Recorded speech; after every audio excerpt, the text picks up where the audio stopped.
मैं गंभीरतापूर्वक प्रतिज्ञा करता हूं कि मैं अपना जीवन मानव की सेवा के लिए समर्पित करूंगा। मैं अपने सामर्थ्य के अनुसार चिकित्सा पेशे की गरिमा और उच्च परंपराओं को बनाए रखूंगा। मैं अपने कर्तव्य और अपने रोगी के बीच किसी भी प्रकार का धर्म, जाति, राष्ट्रीयता या राजनीति या सामाजिक स्थिति का भेद नहीं आने दूंगा।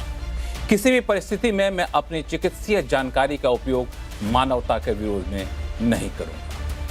जी हाँ, ये वो लाइन है, जब कोई डॉक्टर बनते हैं तो डॉक्टर बनने के बाद ये शपथ लेते हैं। लेकिन आज बेहद दुख के साथ ये कहना पड़ता है कि इन शब्दों के साथ शपथ लेने वाले कुछ डॉक्टर मानवता के विरोध में उतर आए हैं। दिल्ली में बम धमाका हुआ, इससे पहले भी कई धमाके हुए, अलग अलग वजह ढूंढी गई, लेकिन इस बार दिल्ली बम धमाके में मुझे जो चीज़ें सबसे ज़्यादा मन को विचलित करने वाली थी वो ये था कि इस आतंकी हमले में डॉक्टर का नेटवर्क निकल कर सामने आया है। हालांकि सवाल कई सारे उठ रहे हैं कि आखिर इतना बड़ा विस्फोटक लेके दिल्ली के राजधानी में लाल किले जैसे संवेदनशील जगह पर कैसे कोई पहुंच सकता है। इतने बड़े नेटवर्क इतने दिन से चल रहा था, इंटेलिजेंस कहाँ कुछ काम कर रहा था। लेकिन मेरा सवाल ये है कि आखिर अब तक इसमें जहां प्रोफेसर के नाम आते थे, इंजीनियर्स के नाम आते थे, डॉक्टर को आने की जरूरत क्यों पड़ी? आखिर क्या ये किसी बड़े खतरे की आहट तो नहीं दे रही? नमस्कार, मैं हूं लक्ष्मण राय। आवाज अड्डा में इन्हीं सारे मुद्दों को तलाशने की हम कोशिश करेंगे और हमारे साथ बेहद विशेष मेहमान जुड़ रहे हैं। कुछ ही देर में उनसे आपका परिचय कराऊंगा, लेकिन इससे पहले एक रिपोर्ट देख लीजिए।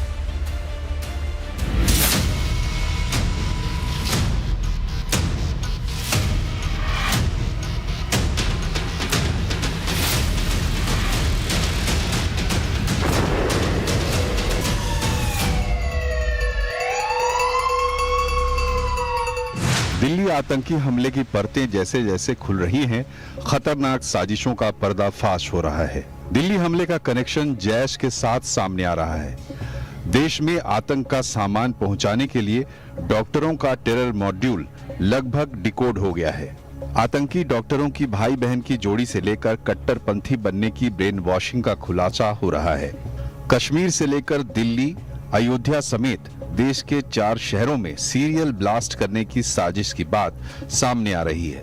जांच एजेंसियों ने वक्त रहते इस मॉड्यूल का भंडाफोड़ करके बहुत से बेगुनाहों की जान बचा ली है, लेकिन अभी भी इस खतरनाक डिजाइन में शामिल कुछ आतंकी किरदारों की धरपकड़ के लिए तलाश जारी है। डॉक्टरों का टेरर मॉड्यूल सामने आने के बाद टेरर फंडिंग की चिंता बढ़ गई है। जैश के टेरर फंडिंग मॉडल की जांच अब ईडी करेगी।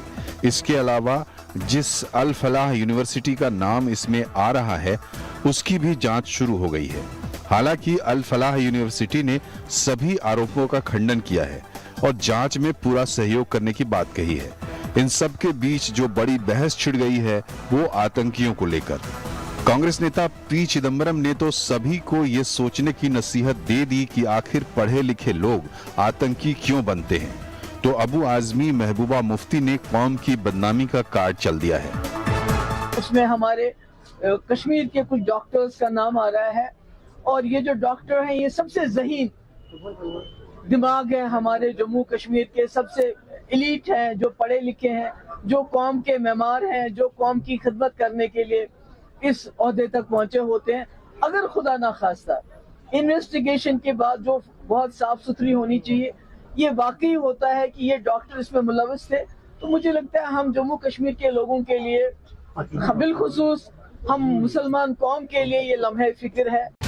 कांग्रेस ने इस मामले की गहन जांच के साथ सर्वदलीय बैठक बुलाने की मांग की है। कांग्रेस संसद का सत्र पहले बुलाकर इस पर चर्चा करने की मांग भी कर रही है। सोर्स बेस्ड इंफॉर्मेशन है कि किसने किया नहीं किया, फिर मैं स्पेकुलेशन करूं, फिर हमारे कोई और लीडर आए और वो कुछ ट्वीट करें, उससे लाभ नहीं होगा। इंतजार करना उचित है, लेकिन सरकार को चाहिए कि सब दलों को विश्वास मिले, फिर संसद को विश्वास मिले, ताकि इस तरह के अनुमान लगाने बंद हों। केंद्र सरकार ने भी मान लिया है कि दिल्ली ब्लास्ट एक आतंकी घटना है। अमेरिकी विदेश मंत्री मार्को रूबियो ने भी इसे आतंकी हमला बताया है। It clearly was a terrorist attack, and it was a car loaded with highly explosive materials that detonated and killed a lot of people. But I think they're doing a very good job of carrying out an investigation, and I think when they have facts, they'll release those facts. So, but clearly, I mean, we're aware of the potential that it has, and so we spoke about that a little bit today, the potential that it has to become something broader. But I think we're going to await to see what their investigation reveals. We've offered to help, but I think they're very capable in these investigations. They don't need our help, and they're doing a good job. And हमारी एजेंसियां इस षड्यंत्र की तह तक जाएगी। इसके पीछे के षड्यंत्रकारियों को बख्शा नहीं जाएगा। All those responsible will be brought to justice. सवाल है कि आखिर आतंकियों को आतंकी मानने पर क्यों सियासत हो रही है। आखिर कट्टरपंथ की वो कौन सी ऐसी घुट्टी है जो पढ़े लिखे डॉक्टरों को आतंक की राह पर ले जाती है। टेरर का ये डॉक्टर मॉड्यूल कितना खतरनाक है और इससे निपटने का क्या तरीका है। इन्हीं सारे सवालों का जवाब हम ढूंढने की कोशिश करेंगे और हमारे साथ विशेष मेहमान हैं, पूर्व आईपीएस और पुडुचेरी के पूर्व एलजी किरण बेदी मैम हैं, बीजेपी के प्रवक्ता विजय शर्मा साहब कुछ ही देर में हमारे साथ जुड़ेंगे, कांग्रेस के प्रवक्ता रिटायर्ड विंग कमांडर अनुमा आचार्य जी हैं, यूपी के पूर्व डीजीपी विक्रम सिंह साहब हैं और पूर्व रॉ officer retired colonel RSN Singh साहब हैं और साथ में राजनीतिक विश्लेषक संगीत रागी जी हमारे साथ जुड़ेंगे। आप सही मेहमानों का बहुत बहुत स्वागत है। शुरुआत में किरण बेदी मैम आपसे करना चाहूँगा कि आपने खुद भी कई सारे ऐसे आतंकी घटनाओं को करीब से देखा होगा, लेकिन दिल्ली में जिस तरीके के आतंकी घटना के बाद पूरा टेरर मॉड्यूल सामने निकल कर आ रहा है वो बेहद चौंकाने वाला है और कुछ नए इशारे कर रहा है। हमारी बहुत खुशकिस्मती है कि हम वाकई बच गए हैं। एक बहुत अच्छी डिटेक्शन और एक सूझबूझ एक सुपरिटेंडेंट पुलिस श्रीनगर ने जो की, एक पोस्टर से शुरू की और पोस्टर से शुरू करते करते कहां तक पहुंच गए। मैं समझती हूँ हमारी बहुत बड़ी खुशकिस्मती है, हम बहुत बड़े नुकसान से बच गए हैं। ये तो हजारों को मारने के लिए चले थे, चाहे वो जहर से, चाहे वो आतंक से और ब्लास्ट से, क्योंकि जिस तरीके से इन्होंने गोदाम भरे हुए थे एमुनिशन के, ये इनकी नियत और स्लीपर सारे बांटने, ये बांट रहे थे, बांटना था इन्होंने, यूपी में भी बांटना था, दिल्ली में तो करने थे, यूपी में इन्होंने मंदिर में भी जाना था, इन्होंने हर जगह जाना था स्लीपर सेल्स को जगाने के लिए, क्योंकि ये हजारों 3000 ये किलोग्राम्स के भरे हुए तो जो एमुनिशन ये बांटने के लिए थे, स्लीपर सेल्स को जगाने के लिए थे और एकदम सिंक्रोनाइज अटैक होना था। देश बहुत खुशकिस्मत है कि एक अच्छे काबिल अफसर जो कि एसपी ऑफ श्रीनगर, उसने जो एक पोस्टर से शुरू करी डिटेक्शन, उसके बाद उनके सारी डिटेक्शन निकल गई। सो मैं कहती हूँ ये हादसा 12 लोगों की जिंदगी जरूर ले गया, ये हजारों के लिए ऊपर निशाना था। सो मैं ये कहूंगी कि पूरा क्रेडिट मैं 2 हिस्सों में बांटूंगी इसको, एक ये जो हुआ उससे पहले और एक हुआ जो उस होने के बाद। जो होने के बाद है ये बहुत क्रेडिटेबल है, जिस तरीके की हमारी इन्वेस्टिगेटिंग एजेंसीज ने खुलासा करते ही जा रहे हैं और दूसरा मिलके काम कर रहे हैं, एक दूसरे से कम्पीट नहीं कर रहे, एक मिलके काम कर रहे हैं और जिस तरीके की एक नेशनल लीडरशिप इसको मिल रही है उसमें फाइनेंशियल भी है और फोरेंसिक्स भी है और बाकी भी है। इसलिए मैं ये कहूंगी कि हम खुशकिस्मत है। इस वक्त समय इसको राजनीति में बांटने का नहीं है, क्योंकि मैं ये कहूंगी इस हद तक हम इसीलिए पहुंचे हैं क्योंकि इसको राजनीति बनाते रहे हैं। अब समय आ गया और जाने ना लेने, इसको अब राजनीति ना बनाएं, अब इसको देश की सिक्योरिटी के ऊपर एक चुनौती समझे।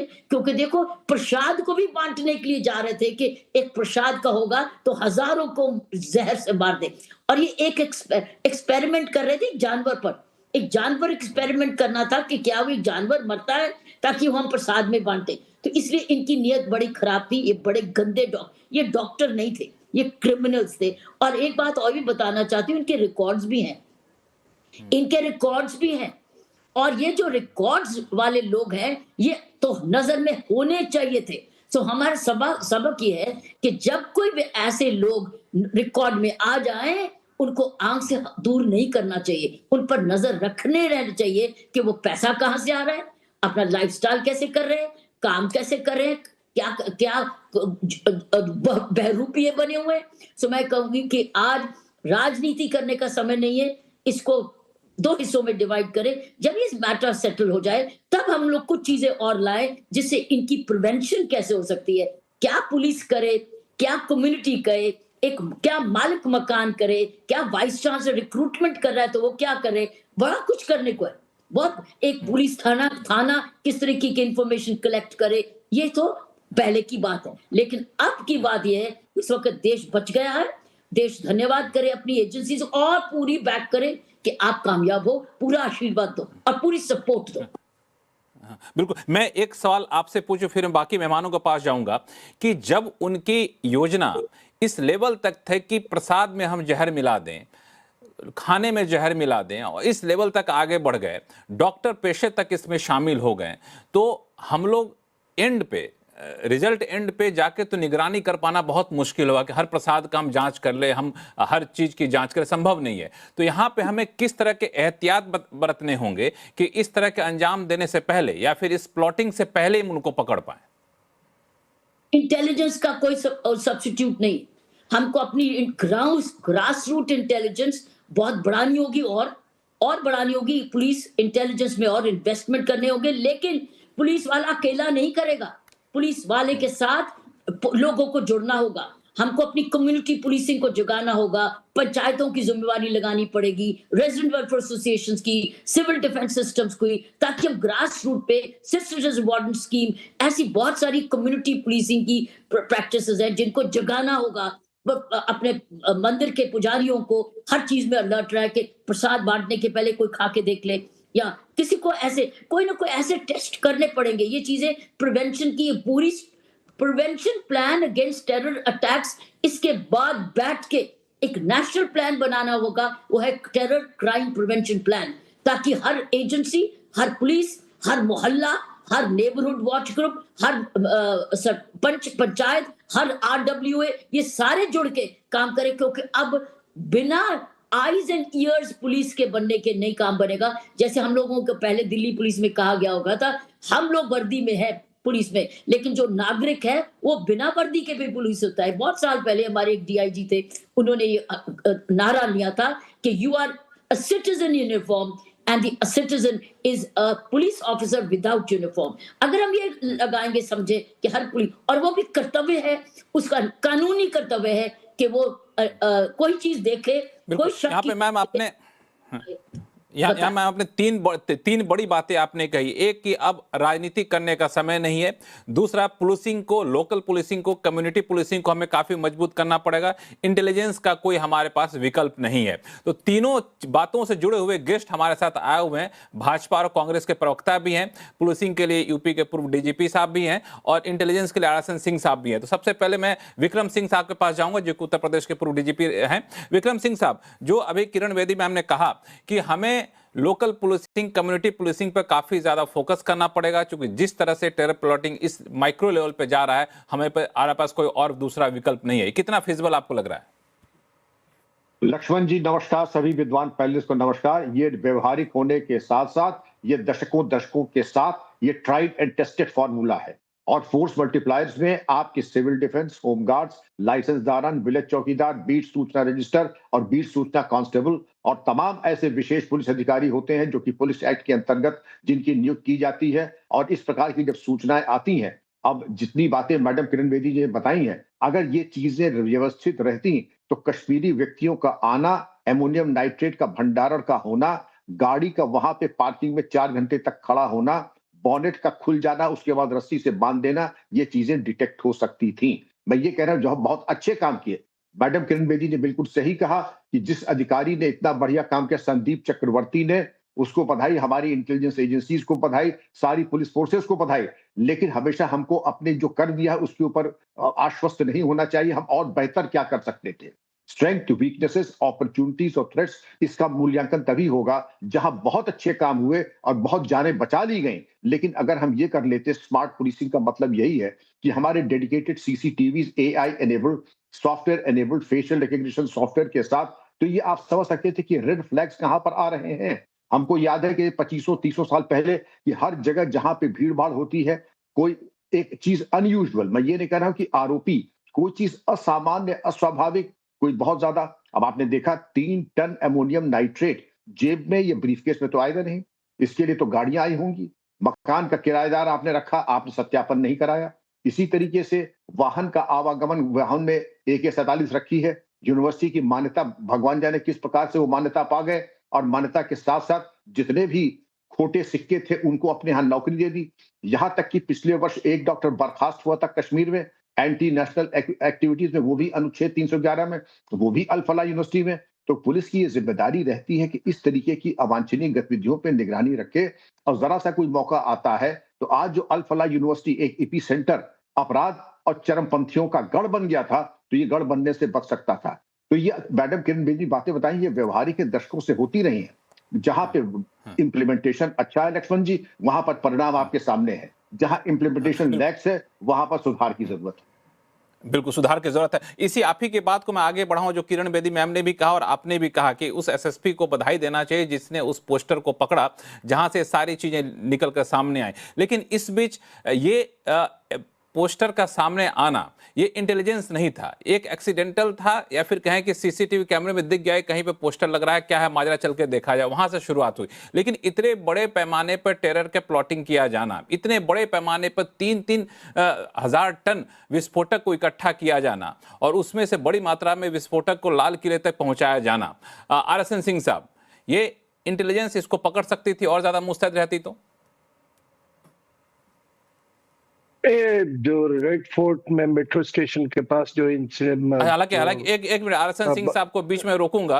RSN सिंह साहब हमारे वो गेस्ट हैं कि जिस दिन ये दिल्ली में विस्फोट हुआ था तो हम लोग एक शो कर रहे थे, तो उस टाइम इन्होंने कहा कि आतंकी घटना है, तो मैंने उनको इस वक्त रोका था कि अभी तक आतंकी घटना घोषित नहीं हुई है, हम लोग आतंकी घटना कहने से बचे। तो इन्होंने कहा था कि मेरा अनुभव है कि मेरा 99% स्ट्राइक रेट रहता है। उस दिन इन्होंने कह दिया था, और आज वाकई में सरकार ने 72 घंटे बाद घोषणा की कि आतंकी घटना है। तो RSN सिंह साहब, आपके अनुभव को एक बार फिर से मैं सलाम करना चाहूंगा, आप अपनी बात शुरू करें।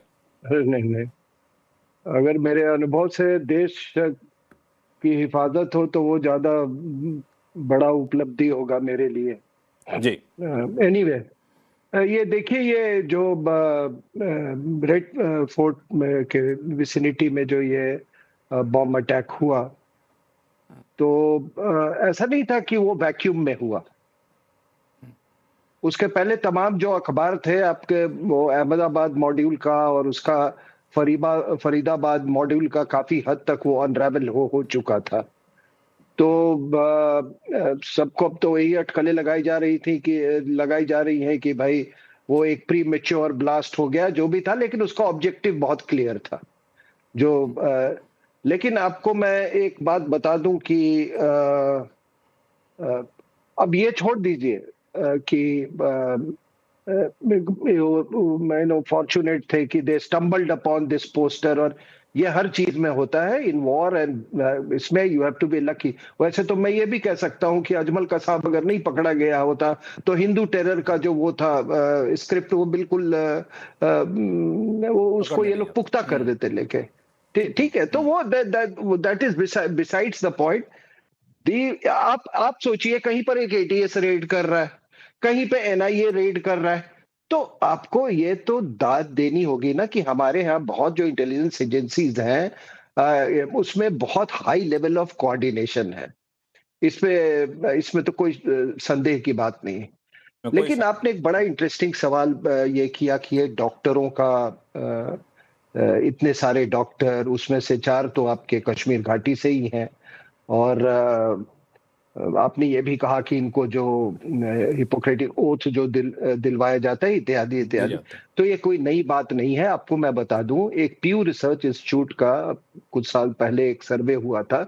उस सर्वे ने उसका ये रिवील किया था कि जो 70% जो दुनिया में जो अटैक्स हुए हैं, जिहादी अटैक्स, वो they have been carried out by technical graduates, engineering students. तो इसका कुछ लेना देना नहीं है। आप जो प्रोफेशन परस्यू करते हैं और आपका जो विजडम है, उसमें कोई तालमेल नहीं होता है। बचपन के 10 साल में आपकी जो चरित्र का जो बुनियाद है वो रख दिया जाता है। अगर आपके चरित्र के बुनियाद में, बाकी तो प्रोफेशंस है, उसके ऊपर आप कुछ भी सुपर स्ट्रक्चर बना ले, फौजी का सुपर स्ट्रक्चर बना ले, आईपीएस का पूरे सुपर स्ट्रक्चर बना ले, आईएएस का सुपर स्ट्रक्चर बना ले, तो वो अपने आप में बड़ी बात नहीं है। मैं तो सिर्फ एक इसका क्लिनिकल एनालिसिस कर रहा हूं। अगर आप ये सोचते हैं कि डॉक्टर्स को रिक्रूट किया गया था to be suicide bombers, sorry, I don't agree. इनको सुसाइड बॉम्बर्स के लिए नहीं तैयार किया गया था। वो दूसरी बात है कि वो जो वहां पे नबी जो था वो उड़ गया और उड़ा दिया। सुसाइड बॉम्बर कोई और था? नहीं, मैं, अरे मेरी बात तो सुनिए ना, वो था वही था। मैं कह रहा हूं इनका रिक्रूटमेंट हुआ है केवल बायोलॉजिकल वॉरफेयर के लिए। जो मोइजुद्दीन जो है अहमदाबाद में, अभी सब लोग 3000 उसकी एक्सप्लोसिव केजीज एक्सप्लोसिव की बात कर रहे हैं, लेकिन कोई ये बात, किरण बेदी मैडम ने बिल्कुल सही कहा कि जिस तरह का वो राइसिन और जो बायोलॉजिकल वॉरफेयर की जो वो तैयारी कर रहा था, वो पूरा, मतलब आप एक बात मैं आपको बता दूं कि biological warfare is more deadly and much cheaper than a nuclear weapon. इसको पुअर मैन्स न्यूक्लियर वेपन कहते हैं। तो जब आपने इसको उनको ठोक दिया, पाकिस्तान का जो न्यूक्लियर जो उनका जो ब्लफ था उसको कॉल ऑफ कर दिया, उसके बाद से इन्होंने ये बायोलॉजिकल वॉरफेयर में, पर इन लोगों ने जो पाकिस्तान का मिलिट्री इंटेलिजेंस एस्टेब्लिशमेंट है और उसके साथ जो एसोसिएटेड जिहादी तंजीम्स हैं, they have embarked on this route of biological warfare. आप इसका अंदाजा लगाइए कि कितनी नफरत है साहब, कितनी नफरत है कि आप लोगों के पानी में, खाने में, प्रसाद में ये जहर आप डाल रहे हो। आप उसको एक वेपन ऑफ मास डिस्ट्रक्शन के रूप में आप उसको इस्तेमाल कर रहे हो। इससे ज्यादा डायबॉलिकल क्या हो सकता है? और मेरी समझ में नहीं आता कि हाउ टू डिसअब्यूज दिस आइडियोलॉजी। इसका कैसे करें? दूसरा, इसमें सबसे बड़ा ये जो मॉड्यूल्स जो क्रैक किए गए हैं, जो बस्ट किए गए हैं, उसमें आप देखिए दूसरी चीज। अच्छा, मैं ये बायोलॉजिकल, तो इसका मैंने आपको बोला मोइजुद्दीन का, ये जो डॉक्टर साहब है Shaheen, she is the head of the department of pharmacology. और फार्माकोलॉजी एक ऐसा ब्रांच है कि जिसमें अगर आपका दिमाग उल्टा काम करने लगे तो आप ये सब उल्टा काम कर सकते हो, you can create biological weapons. तो इसलिए इनको रिक्रूट किया गया है। दूसरा है ये जो शाहीन जो है, ये जैश मोहम्मद की विमेन्स विंग, जमायत मोमिनत की ये सदस्य हैं।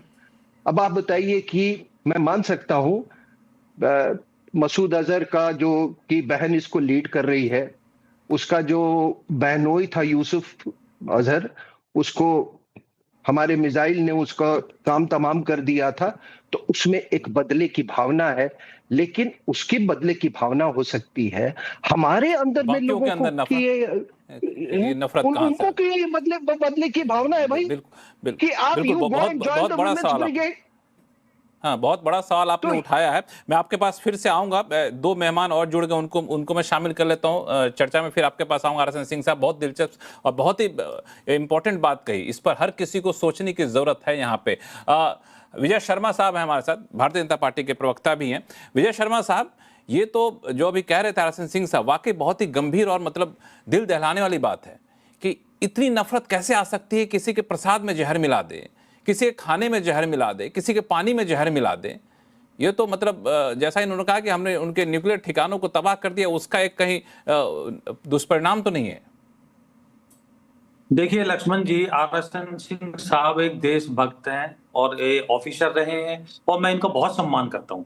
बहुत अच्छे से इन्होंने बात रखी और बड़ी गहराई की बातें रखते हैं और इधर उधर की बातें नहीं करते, सीधी स्ट्रेट फॉरवर्ड बातें करते हैं, और मैं इनकी बातों से 100% सहमत हूँ। लेकिन ये मॉड्यूल जो है, इसको पनपाते कौन है? हमारे लोग अभी कुछ चंद घंटे हुए हैं, उनके वहां मरहम लगाने की जरूरत थी, और कैसे बॉम्बे में अबू आजमी कैसे कहते हैं निर्दोष लोगों को फंसाया जा रहा है।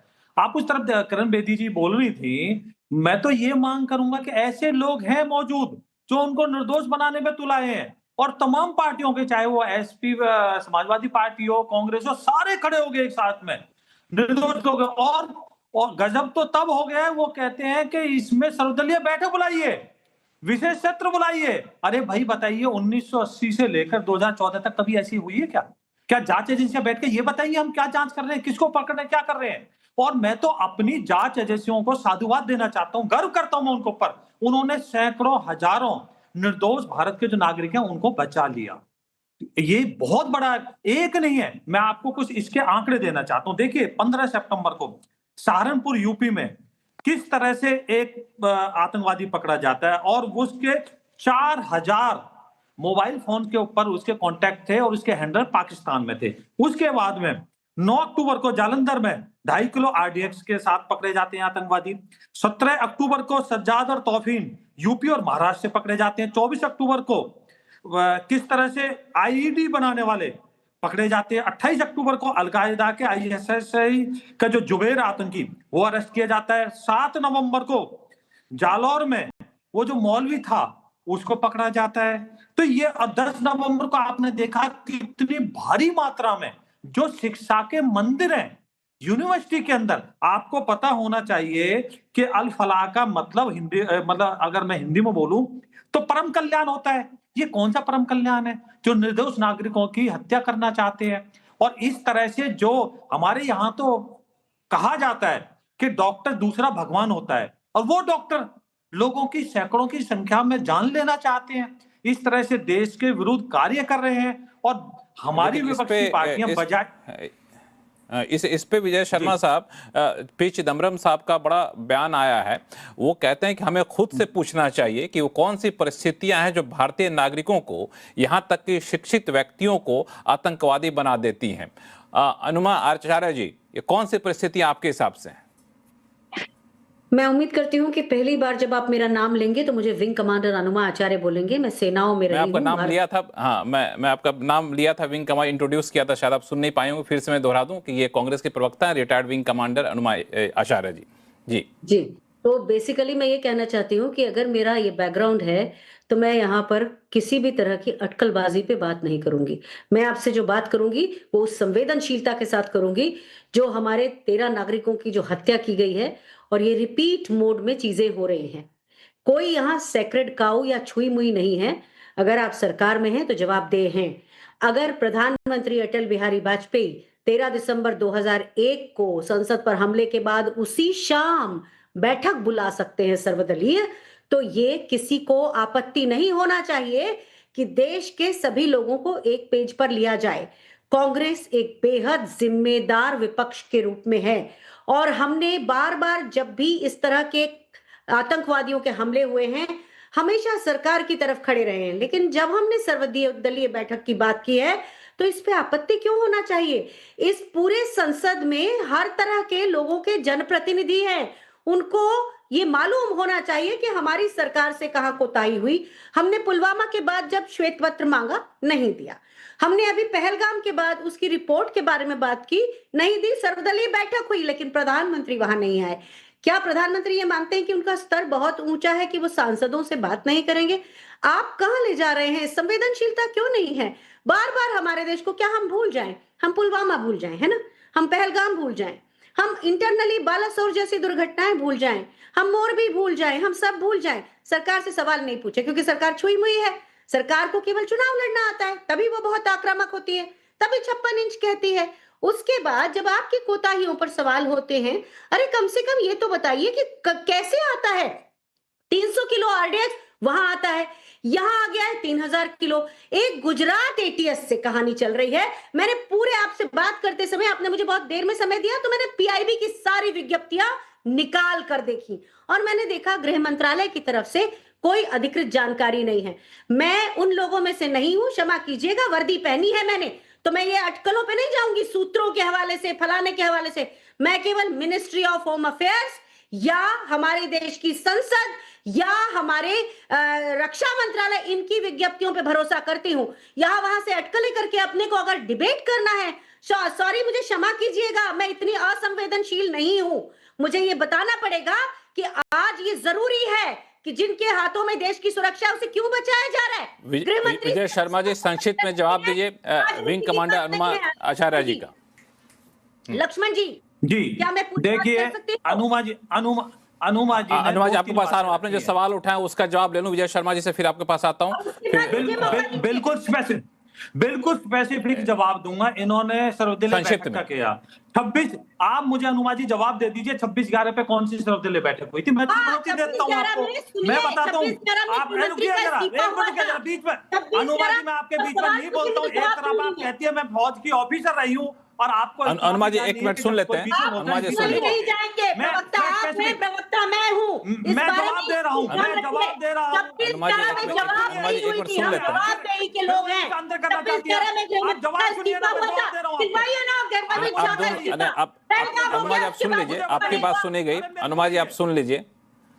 लक्ष्मण जी, विजय शर्मा जी, प्रोग्राम में दिखना चाहिए कि आप देश के लोगों के प्रति संवेदनशील है या कुछ भी बात चल रही है।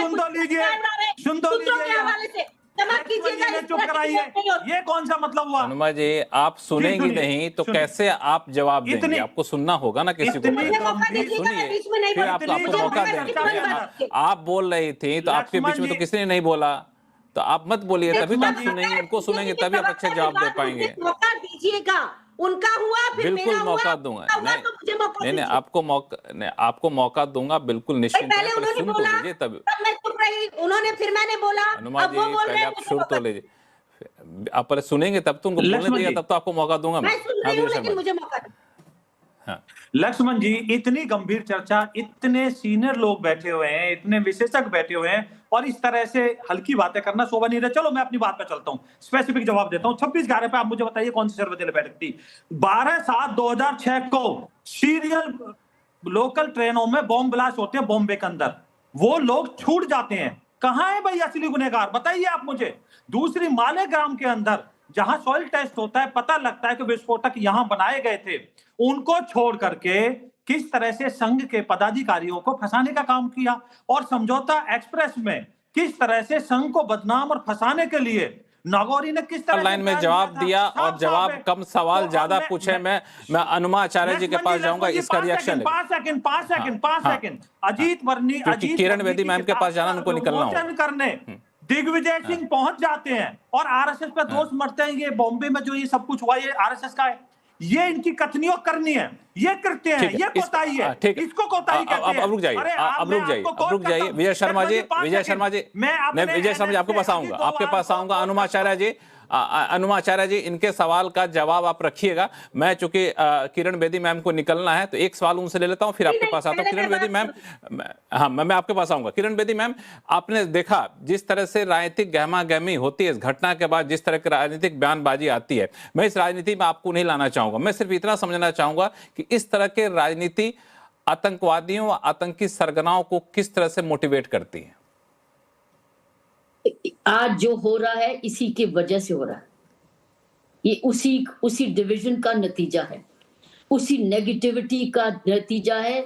ये जितनी भी अप्रूवल्स मिली हैं मेडिकल कॉलेज को, अगर आप जब इन्वेस्टिगेट करने लगेंगे तो इसके पीछे सारी प्रॉब्लम्स वही है। ये सारी अप्रूवल्स, कहीं मेडिकल कॉलेज से अप्रूवल, कहीं उस रजिस्ट्रेशन से अप्रूवल, ये सारी उसी की वजह से है। आज अगर वो दखलंदाजी और गंदी राजनीति ना होती साथियों, आज हम इस तरीके से आतंक के पीछे ना होते, हम विक्टिम ना होते। प्रॉब्लम वही है। एक आखिरी सवाल आपसे पूछूंगा किरण बेदी मैम, एक आखिरी सवाल आपसे पूछूंगा, फिर आपको चूंकि मुझे बताया गया है कि आपको निकलना है, कि इसमें सबसे बड़ी चीज जो निकल कर आ रही है, और मुझे लगता है कि हर आतंकी घटना के पीछे जो एक सूत्र होता है जो सबको बांधे रहता है, वो होता है फंडिंग, पैसा। अगर पैसा जो एक ऐसे नस है जिसको काट दीजिए तो सब धरा का धरा रह जाता है। उसको कैसे पकड़ा जाए, उसको कैसे तोड़ा जाए? इनका ये है सारी प्रॉब्लम। इनकी ऑक्सीजन जो है वो पैसा है। अगर आप उनकी ऑक्सीजन खत्म कर देंगे, ये सारा पैसा का लालच है। और पैसा इसके पीछे, अगर हम लोग हवाला इनका यहाँ, और 2 तरीके हवाला से आता है और 2-3 कंट्री से ही आता है। अगर हम उस चीज पर ध्यान दें, उस रूट्स पे ध्यान दें, तो इनका ऑक्सीजन खत्म हो जाएगा। सो मैं ये समझती हूँ ये है एक हवा बनी को ध्यान रखें, और दूसरा हर नागरिक को आज अपील हो कि वो अलर्ट रहे। अगर उसने अपनी जान बचानी है तो उसको अपनी नागरिकता की जिम्मेवारी अब निभानी होगी, हर एक को, बाय लॉ करो या अदरवाइज। मैं समझती हूँ आज ये मैसेज सभी वर्गों से ये जाना चाहिए कि ये जो इन्वेस्टिगेशन का रिजल्ट आएगा वो देखेंगे, लेकिन आज से हर नागरिक, हर पंचायत, हर RWA, हर कॉलेज, हर यूनिवर्सिटी ये पहले ही देखने लगे कि ये हमारा ये प्रोफेसर टीचर कौन आया है, और अगर ये गायब है, छुट्टी पर है, ये क्यों जा रहा है, और अगर उसकी फैमिली में से कोई 2 लड़के गायब है, क्यों गायब है, कहाँ गायब है। आई थिंक ये it's all about community policing now, जिसमें लोकल पुलिस का भी हाथ है और साथ साथ लोकल नेताओं का भी हाथ है कि वो भी इसमें शामिल हो इस इंक्वायरीज में। बिल्कुल बिल्कुल, जांच एजेंसियों को जांच करने दीजिए, नतीजे आने दीजिए, लेकिन इंसानियत के नाते हर इंसान को जाग के रहना पड़ेगा, हर इंसान को सजग होकर रहना पड़ेगा। संगीत रागे जी हमारे साथ राजनीतिक विश्लेषक वो भी जुड़ चुके हैं। संगीत रागे जी, अब तक आपने पूरा डिबेट सुना। हाँ, मैं आपके पास आ रहा हूँ, संगीत रागे जी, अब तक आपने डिबेट सुना।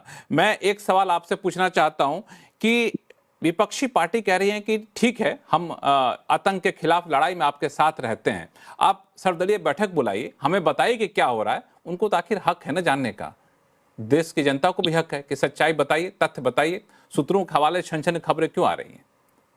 हनुमा आचार्य जी ने सवाल उठाया। देखिए, हम लोग बड़े भोले लोग हैं और हम सिम्टम्स पर बात कर रहे हैं। हमारे यहाँ एक घटना घटती है, हम उस सिम्टम पर बात करना शुरू कर देते हैं कि कैसे उसको पकड़ा जाना चाहिए। सच तो है कि हम बारूद की ढेर पर बैठे हुए हैं।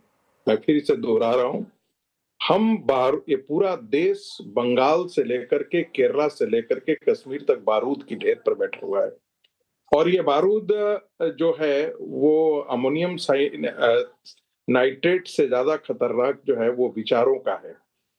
आखिर ये जहर कहाँ से आता है? हमने कभी सोचा है? हम इसके बारे में बात करने से कतराते हैं और हम सारे बोलना शुरू कर देते हैं कि देखिए, आतंकवादी का कोई धर्म नहीं होता, आतंक का धर्म नहीं होता। जब तक इस वाहियात बहस को आप जिंदा रखेंगे, और इसको जिंदा रखने में हमारी देश की संस्थाओं ने सबसे बड़ा काम किया है, चाहे वो न्यायपालिका हो, चाहे वो पत्रकारिता हो, चाहे वो बौद्धिक वर्ग हो, कैंपस हो, ये सारे जैसे हम कहते हैं बकवास और ये वाहियात की बातें। एक पूरे धर्म को आतंक से कैसे पेंट किया जा सकता है? किसी एक धर्म में कोई एक शख्स अच्छा इंसानियत होगा, अच्छा इंसान होगा। सुनिए, मैंने इसीलिए आपसे कहा ना कि लोग पढ़ते नहीं हैं, और जब हम नहीं पढ़ते हैं तो यही कारण है कि जो हमको सुनी सुनाई बातें बताई जाती है, हम उसी के आधार पर हम अपनी बातों को आगे बढ़ाना शुरू करते हैं। प्यू रिसर्च सेंटर की भी बात की थी, रिसर्च का, दुनिया में जितने टेरर बॉम्बिंग हुए हैं 85% टेरर बॉम्बिंग में किसका हाथ रहा है, किसकी इंडोक्ट्रिनेशन रही है?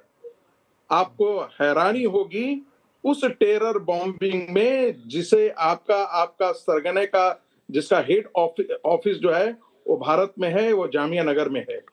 कभी हमने तबलीगी जमात के बारे में बात की है? दुनिया के जितने भी टेरर बॉम्बिंग हुए हैं, जिस बायोलॉजिकल वॉर के बारे में वो बात कर रहे हैं, आपको पता है कि वो व्यक्ति जो है वो आजाद जो है वो पश्चिम बंगाल में 12 व्यक्तियों के साथ जमात में शामिल हुआ था। ये जमात क्या है? ये प्यूरिटन इस्लाम है।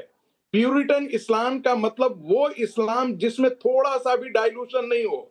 और प्यू रिसर्च सेंटर कहती है कि ये जो इंडोक्ट्रिनेशन है वो पूरी दुनिया के अंदर टेरर जितने बॉम्बिंग हुए उसमें सबसे बड़ा कंट्रीब्यूशन इस इंडोक्ट्रिनेशन का है।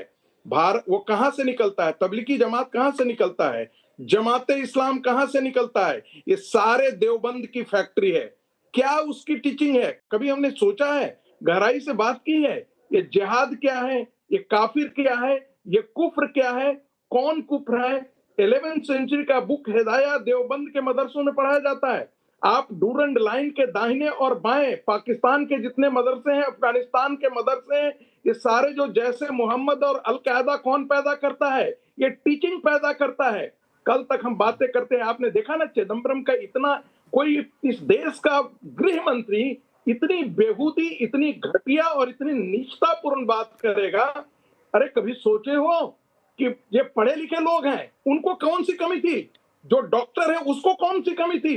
वो इंडोक्ट्रिनेशन का शिकार था। वो इंडोक्ट्रिनेशन, अरे 9/11 जिसने किया था वो पढ़े लिखे लोग थे।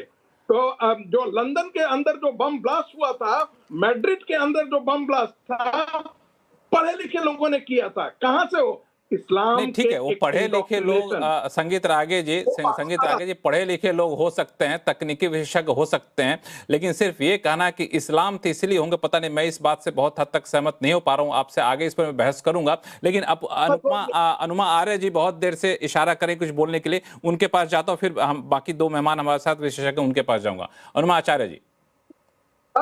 देखिए 10 सेकंड लक्ष्मण जी, 10 सेकंड मुझे संगीत जी आ रहा हूँ, संगीत जी आ रहा हूँ, संगीत जी आ रहा हूँ, बोला कि संगीत रागे जी आपके पास 10 सेकंड नहीं, 1 मिनट लेके आऊंगा। बहुत आप बड़ी बात कर रहे थे, आपको 1 मिनट के लाऊंगा। संगीत रागे जी, एक बार अनुमा आचार्य जी को बोलने दीजिए। हाँ, 26/11 के तुरंत बाद मनमोहन सिंह जी ने सर्वदलीय बैठक बुलाई थी और पूरे यूपीए के कार्यकाल में 10 बार ये सर्वदलीय बैठक अलग अलग कारणों से बुलाई गई थी। हम चर्चा की राजनीति में विश्वास करते हैं और लोकतंत्र में चर्चा की राजनीति होती है। एक बात तो यह है।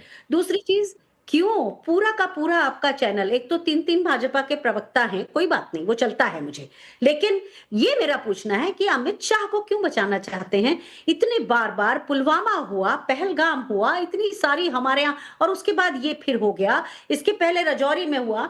पूरे देश में पहली बार हमने देखा कि आर्मी के ठिकानों पर, एयर बेसिस पर सीधे सीधे आतंकवादी हमले हो रहे हैं। ये केवल भारतीय जनता पार्टी की सरकारों में हो रहे हैं और अमित शाह उसमें अधिकांश समय गृह मंत्री रहे हैं। क्यों बचाना चाहते हैं उन्हें? क्या बार बार वो वही गलतियां करते रहेंगे और हम ये कहते रहेंगे और अपने देश में? आपने ये कैसे कह दिया? नहीं, आप मुझे चीज बता दीजिए, आपने कैसे कह दीजिए, आपने कैसे कह दिया कि आपका पूरा चैनल अमित शाह जी को बचाने में लगा हुआ? इसके पीछे क्या रहा है ना? सुनिए लक्ष्मण जी, कैसे बताइए? नहीं, कैसे? नहीं, आप हमको फैक्ट, क्योंकि आप सिर्फ प्रवक्ता नहीं है, आप एक रिटायर्ड विंग कमांडर हैं, पढ़ी लिखी हैं महिला। आप मुझे बताइए कि हाँ, आप मुझे बताइए कि चैनल में ऐसा क्या आपको दिखा जो आपको बता रहा है कि अमित शाह को बचाने में हम लगे हुए? आप बताइए, आप ही बताइए क्या दिखा? जो पहले बचपन में आप जिस तरीके से जिस तरीके का आरोप आप लगाती हैं भाजपा के प्रवक्ता पे, इस तरह का आरोप चैनल पे मत लगाइए। और हमारा चैनल में आप शायद पहली बार आ रही हो, CNBC आवाज चैनल ऐसा नहीं जैसा आप सोच के चल रही हैं। हाँ, बताइए, आप हमें एक लाइन का जवाब दिए। CNBC आवाज में आपने ऐसा क्या देखा जो अमित शाह को बचाने के लिए हम लोग दिखे आपको? हमें फैक्ट दीजिए, हमें लॉजिक मत दीजिए। मैंने देखा कि आपने 2 बार उन किरण बेदी को लेकर आए जो बीजेपी की हैं और जो बार बार राजनीति नहीं करना, जहर मिला। गलती से मैंने उनको किरण बेदी ने एक राजनीतिक बयान नहीं दिया। किरण बेदी मैम जो हैं वो रिटायर्ड IPS हैं, बहुत एक्सपर्ट हैं, सम्मानित व्यक्ति। हाँ। मैं एक बात कह दूं, वो सम्मानित होंगी, लेकिन वो बीजेपी ज्वाइन कर चुकी हैं और आप ये मत कहिए मुझे कि उन्होंने सही बात की। वो बार बार कहती रही राजनीति नहीं करो, मत बताओ, सवाल मतलब आप राजनीति करिएगा। हदे भाई साहब, अरे लोगों की जान यहाँ पे जा रही है, 3-3 हजार टन विस्फोटक आ रहा है, यहाँ पे राजनीति हम करेंगे? आश्चर्य बात, राजनीति तो नहीं करेंगे ना। आके बचा रही है अमित शाह को, क्योंकि वो जानती है कि गृह मंत्रालय जिम्मेदार है, गृह मंत्रालय की चूके जिम्मेदार है। बार-बार हमारे देश के, हमारे नागरिकों की हत्या हो रही है। ऐसा करते हैं कि नहीं, बिल्कुल नहीं, ये आरोप बिल्कुल निराधार है आपका, ये आरोप बिल्कुल निराधार है। ये आपको भाजपा के प्रवक्ता से ज्यादा समय दिया अनुमा जी बोलने के लिए, भाजपा के प्रवक्ता से ज्यादा समय दिया, और बाकी हमारे जितने मेहमान हैं सब निष्पक्ष हैं और अपने अपने क्षेत्र के बहुत ही विशेषज्ञ हैं। तो आपके इस आरोप को बिल्कुल खारिज करता हूं। फिलहाल एक ब्रेक लेते हैं, ब्रेक के बाद आऊंगा तो RSN सिंह साहब और हमारे पास विक्रम सिंह साहब, आप दोनों से ये जानूंगा कि आखिर ऐसी घटनाओं को रोका कैसे जा सकता है। राजनीति अपनी जगह है, लेकिन बहुत ही घिनौना है, ये पूरी मानवता के लिए एक बहुत बड़ी चुनौती हो गई है। कैसे इसे रोका जाए, इस पर चर्चा करेंगे छोटे से ब्रेक के बाद। कहीं जाइएगा नहीं। ब्रेक के बाद एक बार फिर से आपका स्वागत है। हम लोग चर्चा कर रहे हैं दिल्ली में जो बम धमाका है उसके ऊपर। उत्तर प्रदेश के पूर्व DGP विक्रम सिंह साहब हमारे साथ हैं। विक्रम सिंह साहब, मैं एक सवाल पूछना चाहता हूं कि दिल्ली में जो कुछ घटनाएं हुई, इतना बड़ा धमाका हुआ, जब इसकी जांच अब तक जो निकल कर सामने आई है, कई राज्यों में दहलाने की कोशिश थी, बम धमाके की कोशिश थी, सीरियल बम ब्लास्ट की कोशिश थी, इसके तार जम्मू कश्मीर से जुड़ते हुए नजर आ रहे हैं। आगे चलकर जो संकेत मिल रहे हैं, इसके तार पाकिस्तान से जुड़ते हुए नजर आएंगे। तो जो हम लोगों ने आतंक के खिलाफ मुहिम छेड़ी थी ऑपरेशन सिंदूर के बाद से, उसके जरिए उस मुहिम को अभी तक हमने खत्म नहीं किया, उसको जारी रखा है। तो सरकार के स्तर पर एक कड़ा मैसेज अगर देना हो तो आपके हिसाब से क्या हो सकता है? लक्ष्मण जी, इसके पहले भी हमने बहुत सख्त निर्णय लिए हैं और आज भी सख्त निर्णय ले रहे हैं। हमारी डिफेंस डॉक्ट्रिन के अंतर्गत ऑपरेशन सिंदूर चल रहा है और ये घोषणा पहले ही की जा चुकी थी कि अगर कोई चरमपंथी घटना होती है तो वो युद्ध माना जाएगा। और तदनुसार प्रधानमंत्री जी ने बहुत कम ऐसे मौके आए होंगे कि पहले हिंदी में वक्तव्य दिया, फिर उसका स्वयं रूपांतरण अंग्रेजी में किया। एक बार हिंदी में भारतवासियों के लिए और अंग्रेजी में पूरे विश्व के लिए, जिसे कि किसी के मन में कोई संशय या किसी तरह की कोई एम्बिगुइटी न रहे। अब जो तैयारी होती है और जो व्यवस्था होती है, जब जब आपने ये देखा होगा सिमी का बैन हो, इंडियन मुजाहिदीन का बैन हो, पीएफआई का बैन हो, तो एक एकीकृत राष्ट्र को एक दृढ़ संकल्प शक्ति की आवश्यकता होती है। जब संकल्प शक्ति मजबूत होती है तो आप ये सब काम करने में उसका सामर्थ्य रहता है।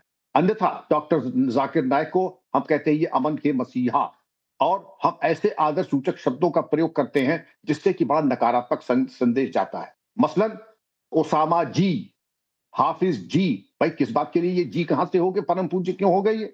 और इन चरमपंथियों को लेकर के जो हमने एक नो नॉनसेंस अप्रोच होना चाहिए और वो जो आज दिखाई पड़ रहा है उसको और आगे बढ़ाने की जरूरत है। और जहां पर इस तरीके की कवर फायर देने की बात आ रही है, मैं स्पेसिफिकली नाम लेना चाहूंगा। मैं बड़ा निराश हुआ अबू आजमी के बयान को सुन के। महबूबा मुफ्ती को एक शब्द उन्होंने नहीं कहा कि जो लोग मारे गए उनकी संवेदना हो और जिन्होंने ये किया है उनके ऊपर कठोरतम कार्रवाई की जाए। लेकिन हाँ, कवर फायर देने में कि बेगुनाह नौजवानों को भेजा जा रहा है और इनका कोई धर्म नहीं होता है। अरे धर्म तो हम मानते कि धर्म नहीं होता है आतंकवाद का, लेकिन जो आतंकवादी उसका तो धर्म होता है, उसे परहेज किस बात का? और पुलिस अनुसंधान में लक्ष्मण जी ये आवश्यक है कि उसकी वल्दियत, सुकूनत, उसकी शिक्षा, उसकी नैतिकता और उसकी एक एक चीज की प्रोफाइलिंग की जाती है, तभी हिस्ट्री शीट बनती है। आपके हिसाब से चले अगर तो आप उनको कह देंगे परम पूज्य श्रीमान जी 5 किलो लड्डू लीजिए, जाइए घर। इस तरीके से लक्ष्मण जी अगर हम उदार दृष्टिकोण अपनाएंगे तो हम सेल्फ गोल करेंगे। और अगर उदार दृष्टिकोण हमने खत्म किया और जैसे अमेरिका का पेट्रियट एक्ट है उसी तरह के उससे भी कठोर कानून ले आए, एक दफा अगर किसी ने रॉन्ग नंबर डायल किया तो उसका अंतिम संस्कार फिर जेल में हो। और उसके जो 6 प्रोविजन है, confession made before a police officer admissible, दूसरा फास्ट ट्रैक कोर्ट कन्विक्शन, तीसरी चीज कि जो इलेक्ट्रॉनिक एविडेंस है, हालांकि बीएनएस में इसका समावेश किया जा चुका है, लेकिन जो और सख्त से सख्त कानून हो सकते हैं उन सब का समावेश करके पेट्रियट एक्ट की तरह अगर हम ले आते हैं लक्ष्मण जी, तो मैं समझता हूं कि देश के लिए एक सेवा होगी और चरमपंथियों की ये एक जो होती है एक अंतिम घंटी बन जाएगी, खतरे की घंटी। आरएसएन सिंह साहब, इस पूरे मामले में एक जो बात निकलकर सामने आई कि दुनिया के कई देशों ने इस घटना की निंदा की, यहाँ तक कि अमेरिका के विदेश मंत्री रूबियो ने भी इसकी निंदा की है। जो अमेरिका ऑपरेशन सिंदूर के बाद एक तरह से पाकिस्तान की तरफ झुकता हुआ दिख रहा था, तो अब हमें एक मौका है कि हम एक पुख्ता सबूत न सिर्फ इन आतंकियों के खिलाफ कार्रवाई करने के लिए इस्तेमाल करें, बल्कि दुनिया के सामने और ज्यादा इसको एक्सपोज करने के लिए इस्तेमाल कर सकते हैं। वो भूल जाइए, फॉरगेट इट। ये आप ये गेम लोग क्यों नहीं समझ रहे हैं? मुनीर वो मीलों आगे है वो उससे, ज़ियाउल हक से। वो तो अब अपने जो लेक्सिकन है, मिलिट्री लेक्सिकन में वो क्या फितना और ये सब, वो जो 8वीं शताब्दी की जो वो है, जो वोकैबुलरी है इस्लाम की, वो इस्तेमाल कर रहा है। आप समझ नहीं सकते कि वो किस जिहादी रास्ते पे पाकिस्तान को ले जा रहा है। उसको अमेरिका का पेट्रनेज है, जिस कारण भी हो। यूनिस मियां जो है उनको भी अमेरिका का पेट्रनेज है। तो कभी कभी मुझे लगता है कि ये सर्कल जो है, हम फुल सर्कल आ गए हैं 1980s से, वही वाला जबकि सोवियत को हराने के लिए ये जिहादी मशीन की तैयारी की गई थी, और अब एक दूसरी जिहादी मशीन की तैयारी की जा रही है चाइना को रोल बैक करने के लिए। गौर कीजिएगा इस पर। अच्छा।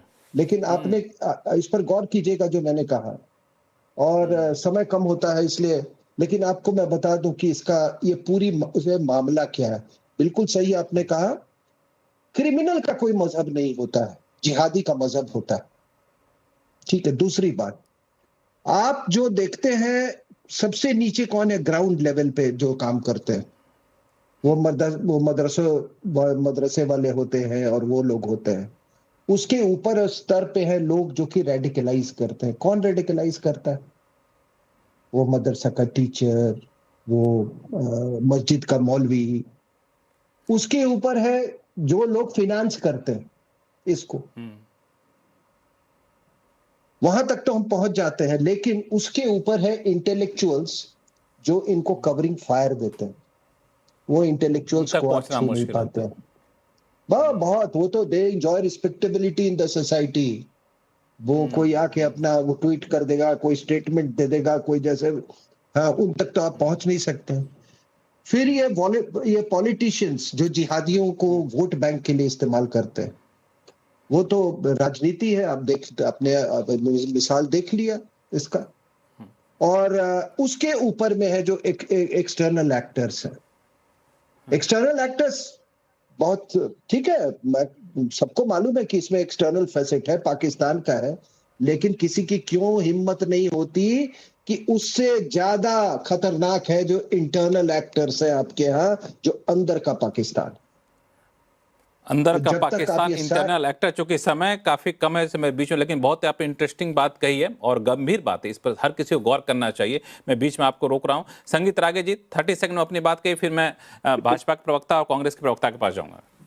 देखिए, दो ही बातें मैं कहूंगा, चाहे वो पोटा हो, चाहे वो मकोका हो, इन सबका विरोध इंडियन मुजाहिदीन के साथ कांग्रेस पार्टी खड़ी हुई थी। जब पोटा के खत्म करने की बात थी, कांग्रेस पार्टी ने इसके खिलाफ अभियान चलाया था, ये कहते हुए कि माइनॉरिटी को तंग किया जा रहा था।